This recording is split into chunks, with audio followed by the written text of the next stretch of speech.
শিরোনাম ঐতিহ্য ও আস্থার প্রতীক কিশোরগঞ্জের বাজিতপুর বাজার এখনও মানুষের ভরসার কেন্দ্র প্রতিবেদক পারভেজ মিয়া স্থান বাজিতপুর কিশোরগঞ্জ কিশোরগঞ্জ জেলার দক্ষিণ পূর্বাংশে অবস্থিত বাজিতপুর বাজার শুধু একটি বাণিজ্যিক কেন্দ্র নয়, এটি একটি ঐতিহাসিক ও সাংস্কৃতিক সাক্ষ্যবহনকারী স্থান। শতাব্দী প্রাচীন এই বাজারটি আজও টিকে আছে তার নিজস্ব ঐতিহ্য, পরিবেশ ও মানুষের ভরসার উপর ভিত্তি করে। প্রতিদিন এই বাজারে দূরদূরান্তের হাজারো মানুষ আসে, কেউ আসে পণ্য কিনতে, কেউ বা বিক্রি করতে, আবার কেউ আসে শুধু লোকজ। উল্লেখযোগ্য যে প্রাচীনকালে নৌপথে বাণিজ্য চলাকালেও বাজিতপুর বাজার ছিল নদীভিত্তিক ব্যবসার কেন্দ্রস্থল।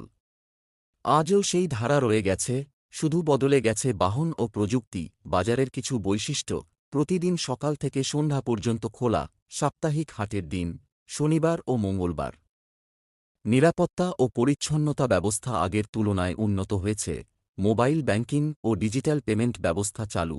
স্থানীয়রা মনে করেন, সরকার ও স্থানীয় প্রশাসনের আরও নজর পড়লে এই ঐতিহাসিক বাজারটি পর্যটন সম্ভাবনাও বয়ে আনতে পারে। প্রতিদিন এই বাজারে দূরদূরান্তের হাজারো মানুষ আসে, কেউ আসে পণ্য কিনতে, কেউ বা বিক্রি করতে, আবার কেউ আসে শুধু লোকজন ও পরিবেশের ছোঁয়া পেতে।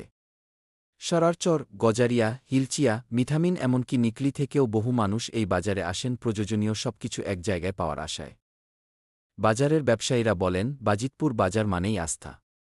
আমরা ছোটবেলা থেকেই দেখে এসেছি, এই বাজারে সবকিছু পাওয়া যায়, ডাল, মাছ, মাংস, জামাকাপড় থেকে শুরু করে আধুনিক ইলেকট্রনিক পণ্য পর্যন্ত। চাল শুধু বাণিজ্য নয়, এই বাজারে জমে ওঠে মানুষের মেলবন্ধন, আড্ডা, গল্প, রাজনীতি থেকে শুরু করে সামাজিক চর্চার একটি জীবন্ত কেন্দ্র হয়ে উঠেছে বাজিতপুর বাজার।